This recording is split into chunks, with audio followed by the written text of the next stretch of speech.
गौरीपुत्र गणेश भगवान की जय। जय श्री कृष्णा। राधे राधे। आज बृहस्पतिवार के दिन आप बृहस्पति देव की बड़ी ही दुर्लभ कथा सुनेंगे और इस कथा को सुनने से भक्तों की सभी मनोकामनाएं भगवान बृहस्पति देव की कृपा से पूर्ण हो जाती हैं। तो आइए बड़ी ही श्रद्धा और प्रसन्न चित्त मन से इस कथा को सुनते हैं। भारतवर्ष में एक प्रतापी राजा राज करता था।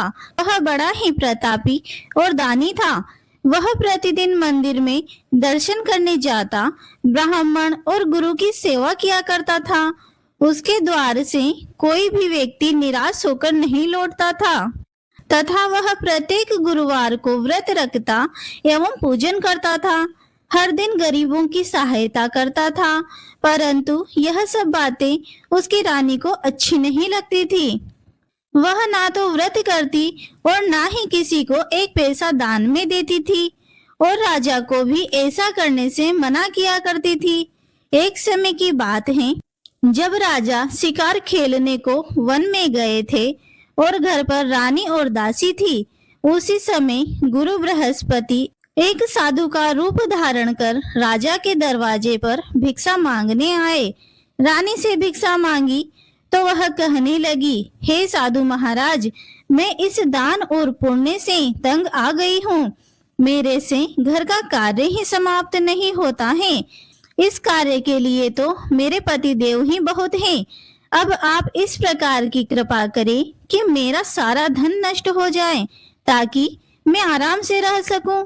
साधु बोले, हे देवी, तुम तो बड़ी ही विचित्र हो। संतान और धन से कोई दुखी नहीं होता, इसको सभी चाहते हैं। पापी भी पुत्र और धन की इच्छा करते हैं। अगर तुम्हारे पास धन अधिक है तो भूखे मनुष्यों को भोजन करवाओ, प्याऊ लगवाओ, ब्राह्मणों को दान दो, धर्मशालाएं बनवाओ, कुआं, तालाब, बावड़ी, बाग बगीचों आदि का निर्माण करवाओ तथा निर्धन मनुष्यों की कुंवारी कन्याओं का विवाह करवाओ और अनेकों यज्ञ आदि धर्म करो। इस प्रकार के कर्मों से आपके कुल का और आपका नाम परलोक में सार्थक होगा और आपको स्वर्ग की प्राप्ति होगी। परंतु वह रानी इन सब बातों से खुश नहीं हुई। वह बोली, हे साधु महाराज, मुझे ऐसे धन की कोई आवश्यकता नहीं है जिसको और मनुष्यों को दान में दूं तथा जिसको रखने संभालने में ही मेरा सारा समय नष्ट हो जाए। साधु महाराज ने कहा, हे देवी, अगर तुम्हारी ऐसी इच्छा है तो ऐसा ही होगा। मैं तुम्हें जैसा बताता हूँ तुम वैसा ही करना। बृहस्पतिवार के दिन घर को गोबर से लीपना, अपने केसों को धोना, केसों को धोते समय स्नान करना, राजा से कहना वे हजामत बनवाए, बाहर जन्मे मांस मदिरा खाना, कपड़ा धोबी के यहाँ धुलने को डालना। इस प्रकार 7 बृहस्पतिवार करने से तुम्हारी सारी धन संपत्ति नष्ट हो जाएगी। यह कहकर वह साधु महाराज वहां से अंतर्ध्यान हो गए। रानी ने साधु के कहने के अनुसार वैसा ही किया। 3 बृहस्पतिवार ही बीते थे कि उसकी समस्त धन संपत्ति नष्ट हो गई और भोजन के लिए दोनों समय परिवार तरसने लगा तथा सांसारिक भोगों से दुखी रहने लगा। तब वह राजा अपनी रानी से कहने लगा, हे रानी, तुम यहाँ पर रहो, मैं दूसरे देश को जाऊं, क्योंकि यहाँ पर मुझे सभी मनुष्य जानते हैं, इसीलिए कोई कार्य भी नहीं कर सकता।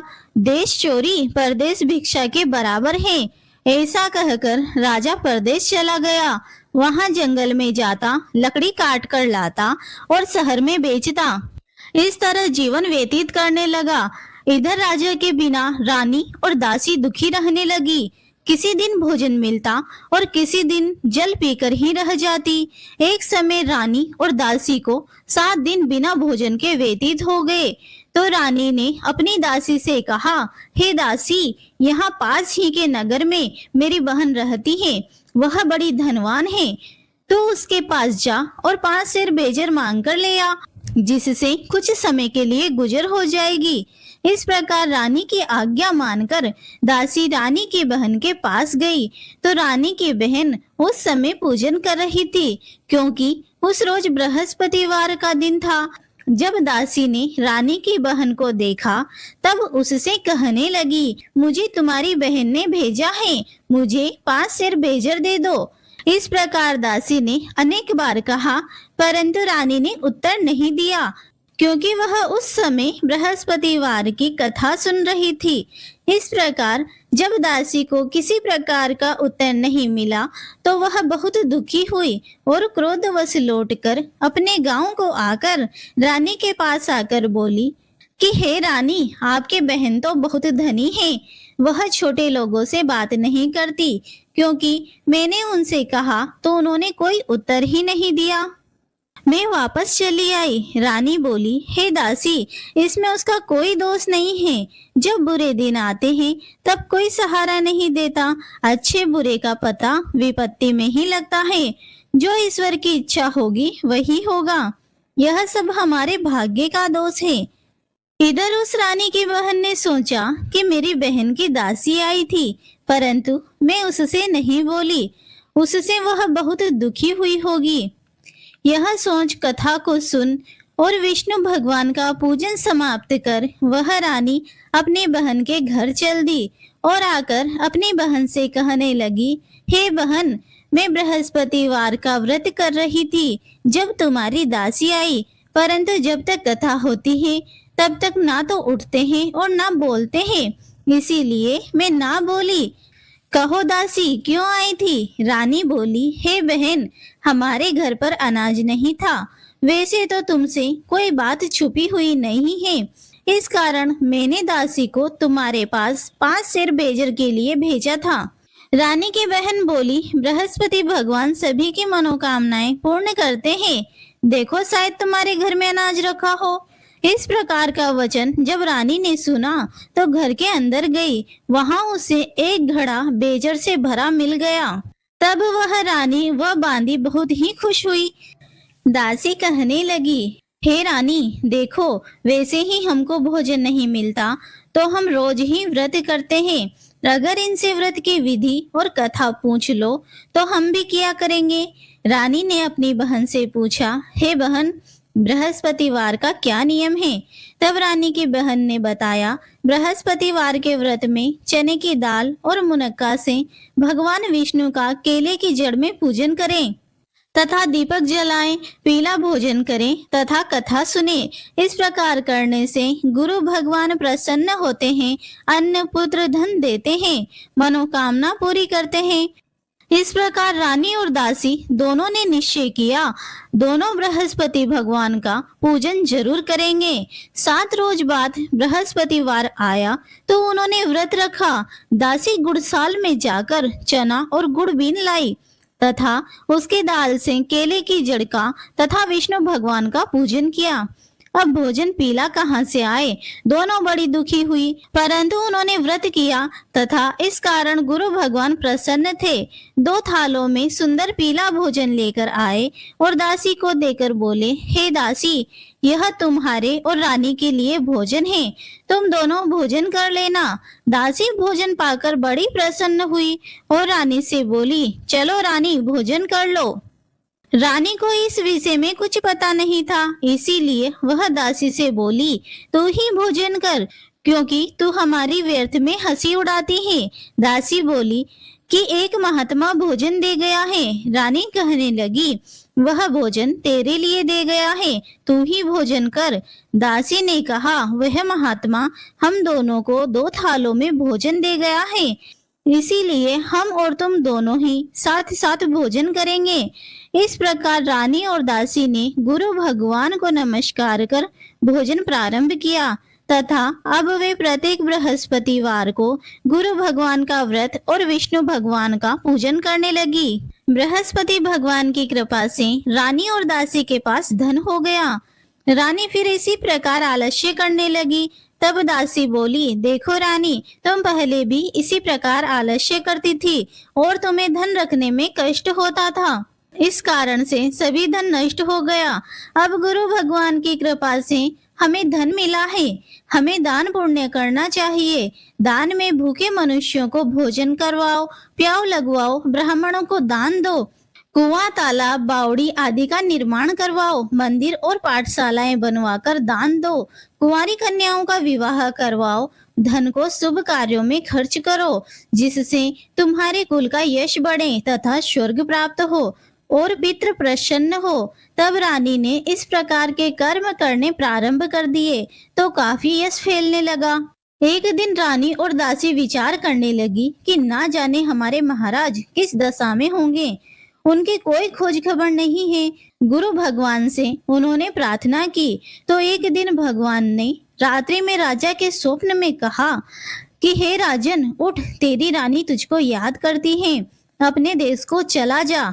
राजा प्रातःकाल उठा और विचार करने लगा, स्त्री खाने और पहनने की ही साथी होती है, पर भगवान की आज्ञा मानकर वह अपने नगर के लिए चलने को तैयार हुआ। इससे पूर्व जब राजा परदेश चला गया था तो परदेश में दुखी रहने लगा। प्रतिदिन जंगल में से लकड़ी बीन कर लाता और उन्हें शहर में बेचकर अपने दुखी जीवन को बड़ी कठिनता से व्यतीत करता था। एक दिन राजा दुखी होकर अपनी पुरानी बातों को याद करके रोने लगा। तब उस जंगल में बृहस्पति देव एक साधु का रूप धारण करके आए और राजा के पास आकर बोले, हे लकड़हारे, तुम इस सुनसान जंगल में किस चिंता में बैठे हो, मुझको बतलाओ। यह सुनकर राजा के नेत्रों में जल भर आया और साधु की वंदना कर बोला, हे प्रभु, आप सब कुछ जानने वाले हो। इतना कहकर साधु को अपनी सारी कहानी सुना दी।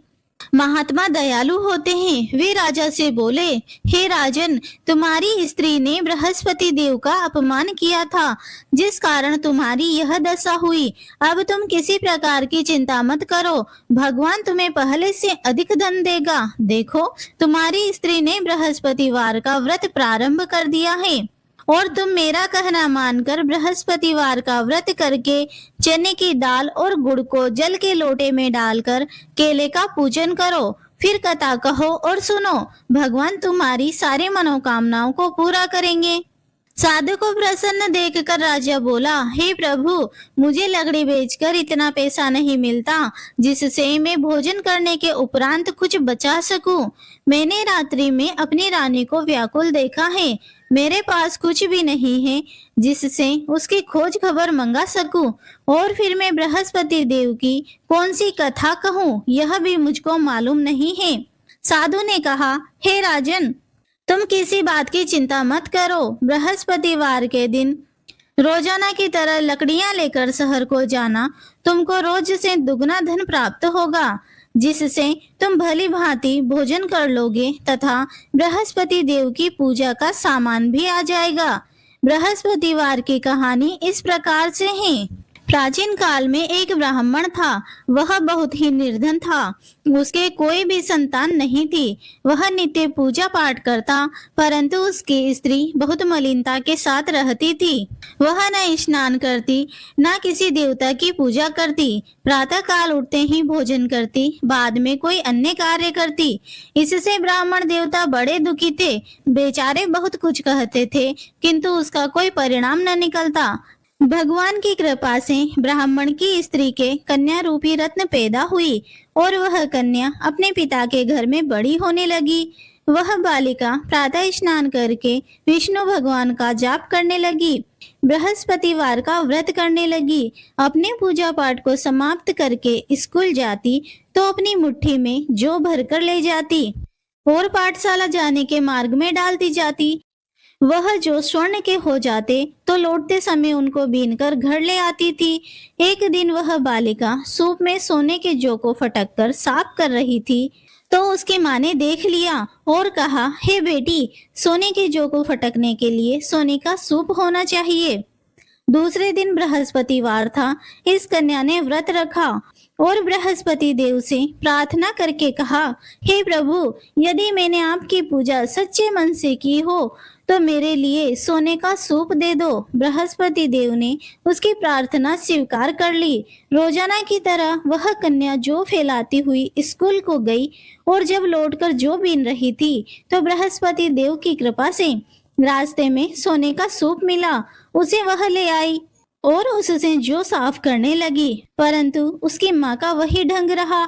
एक दिन की बात है कि वह कन्या सोने के सूप में जो साफ कर रही थी, उसी समय उस शहर का राजपुत्र वहां से होकर निकला। इस कन्या के रूप और कार्य को देखकर मोहित हो गया और अपने घर जाकर भोजन तथा जल त्याग कर उदास होकर लेट गया। राजा को इस बात का पता लगा तो अपने मंत्रियों के साथ अपने पुत्र के पास गए और बोले, हे पुत्र, तुम्हें किस बात का कष्ट है? किसी ने तुम्हारा अपमान किया है या फिर कोई और कारण है? सो जो है वह कहो, मैं वही कार्य करूंगा जिससे तुम्हें प्रसन्नता हो।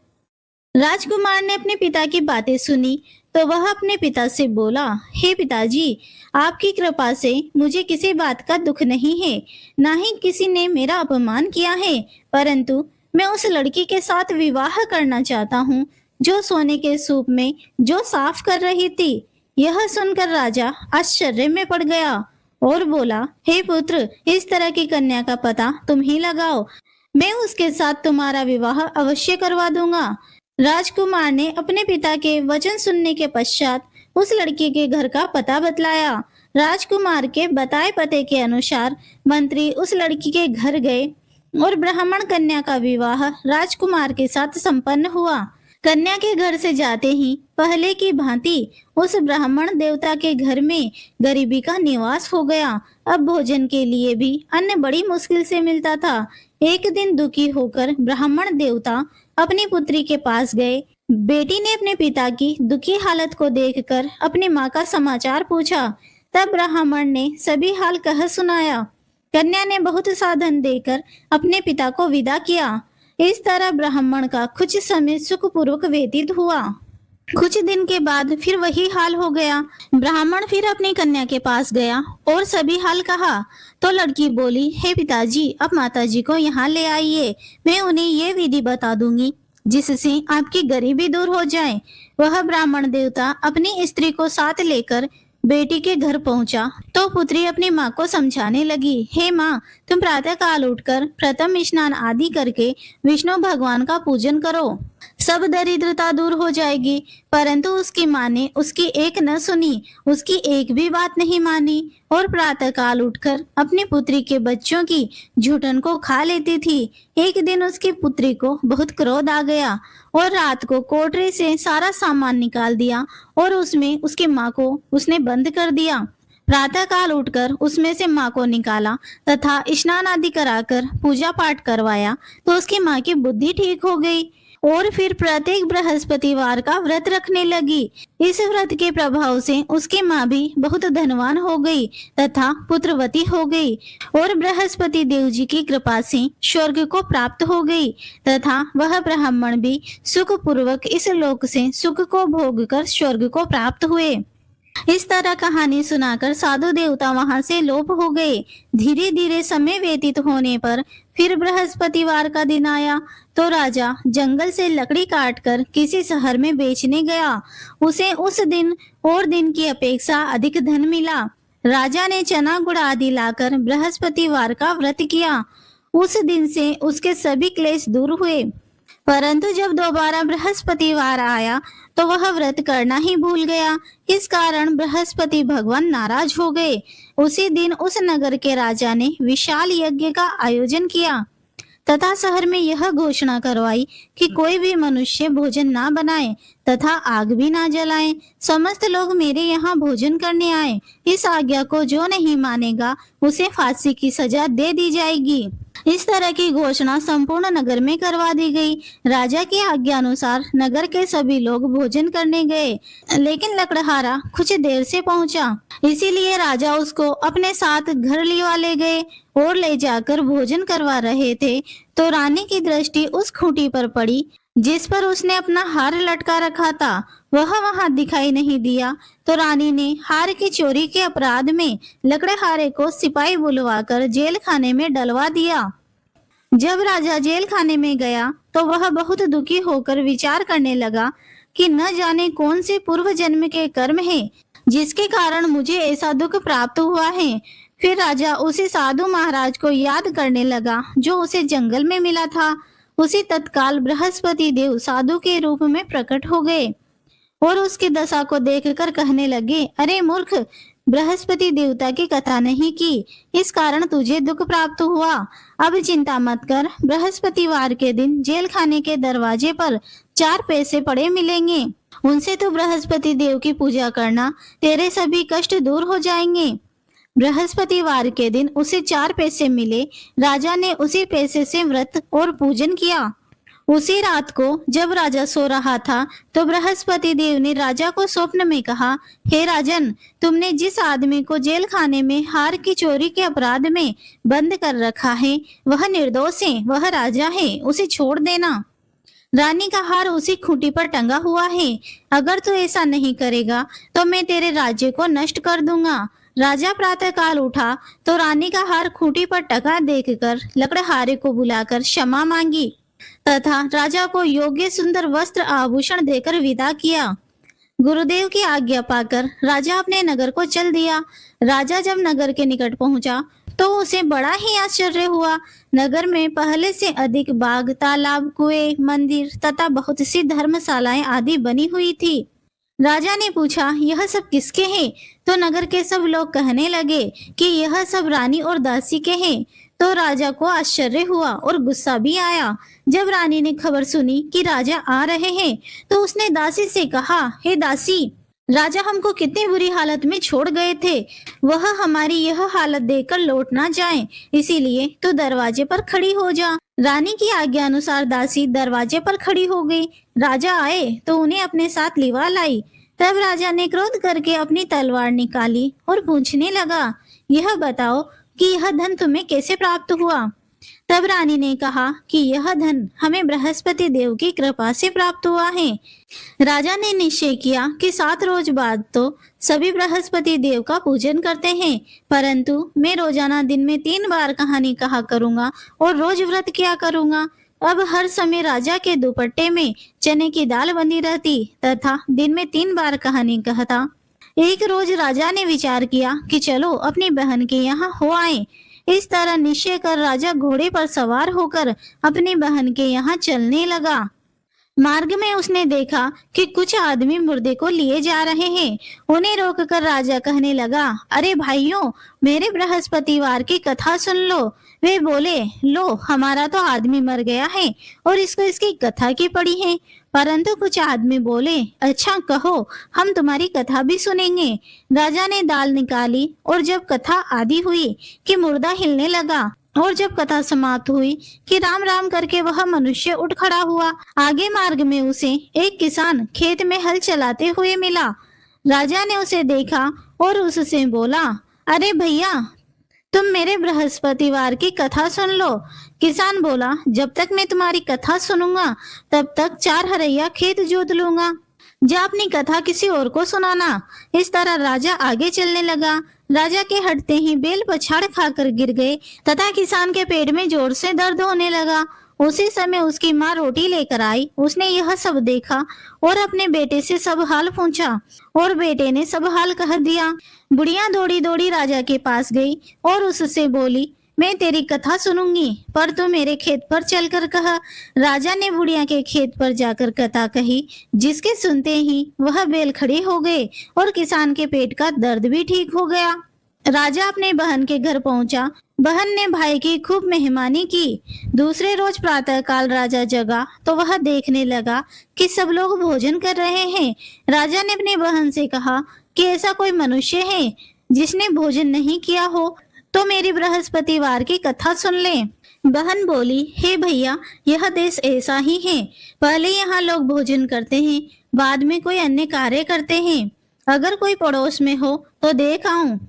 वह ऐसा कहकर देखने चली गई, परंतु उसे ऐसा कोई व्यक्ति नहीं मिला जिसने भोजन नहीं किया हो। अतः वह एक कुम्हार के घर गई जिसका लड़का बीमार था। उसे मालूम हुआ कि उसके यहाँ 3 रोज से किसी ने भोजन नहीं किया है। रानी ने अपने भाई की कथा सुनने के लिए कुम्हार से कहा तो वो तैयार हो गया। राजा ने जाकर बृहस्पतिवार की कथा कही, जिससे उसका लड़का ठीक हो गया। अब तो राजा की प्रशंसा होने लगी। एक दिन राजा ने अपनी बहन से कहा, हे बहन, हम अपने घर को जाएंगे, तुम भी तैयार हो जाओ। राजा की बहन ने अपनी सास से कहा, तो सास बोली, चली जा, परंतु अपने लड़के को मत ले जाना, क्योंकि तेरे भाई की कोई औलाद नहीं है। बहन ने अपने भाई से कहा, हे भैया, मैं तो चलूंगी, परंतु कोई बालक नहीं जाएगा। राजा बोला, कोई बालक ही नहीं चलेगा, तब तुम ही क्या करोगी? बड़े दुखी मन से राजा अपने नगर को लौट आया। राजा ने अपनी रानी से कहा, हम निर्वंशी राजा हैं, हमारा मुंह देखने का धर्म नहीं है और कुछ भोजन आदि नहीं किया। रानी बोली, हे नाथ, जब बृहस्पति देव ने हमें सब कुछ दिया है तो औलाद भी अवश्य देंगे।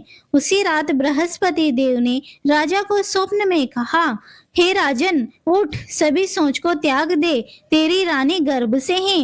राजा को यह बात सुनकर बड़ी खुशी हुई। 9वें मास रानी ने एक सुंदर पुत्र को जन्म दिया। तब राजा ने अपनी रानी से कहा, स्त्री बिना भोजन के रह सकती है, पर बिना कहे नहीं। जब मेरी बहन आए तो तुम उनसे कुछ मत कहना। राजा की बात सुनकर रानी ने हाँ कर दी। जब राजा की बहन ने शुभ समाचार सुना तो वह बहुत खुश हुई और बधाई लेकर अपने भाई के यहाँ आई। तब रानी ने कहा, घोड़ा चढ़कर तो नहीं आई, गधा चढ़ी आई। राजा की बहन बोली, भाभी, मैं इस प्रकार ना कहती तो तुम्हें औलाद कैसे मिलती? बृहस्पति देव ऐसे ही हैं, जैसी जिसके मन में कामनाएं हैं वे सभी पूर्ण करते हैं।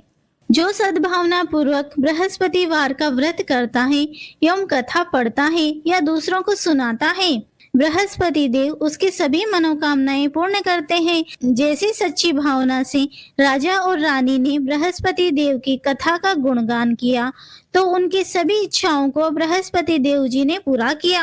इसीलिए सबको कथा सुनने के बाद प्रसाद लेकर जाना चाहिए। हृदय से उनका मनन करते हुए जयकारा बोलना चाहिए। बोलो बृहस्पति देव भगवान की जय, बोलिए विष्णु भगवान की जय। जय श्री कृष्णा। राधे राधे।